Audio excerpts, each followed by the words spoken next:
নমস্কার, আমার নাম প্রিয়াঙ্কা পাখিরা। আমি একজন অ্যাস্ট্রোলজার নিউরোলজিস্ট তথা লাইফস্টাইল এক্সপার্টও।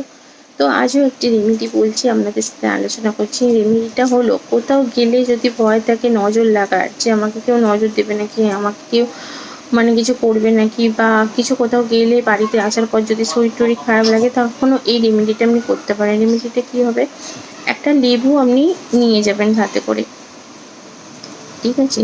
ওই লেবুটা আপনি সাথে করে নিয়ে যাবেন। আপনি যখন কাজ থেকে বাড়ি ফিরবেন বা কোনো জায়গায় গেছেন অনুষ্ঠানে, সেখান থেকে যখন আপনি বাড়ি ফিরবেন, তখন ওই লেবুটা পিছন দিকে উল্টো হাতে ফেলে দেবেন।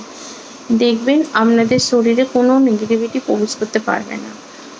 তো এরকম ছোটো ছোটো টিপস পেতে, ইনফরমেটিভ পেতে অবশ্যই আমার পেজটাকে ফলো করবেন, লাইক করবেন। ধন্যবাদ সবাইকে। আর এই লেবু দিয়ে 40টার উপর রেমেডি হয়।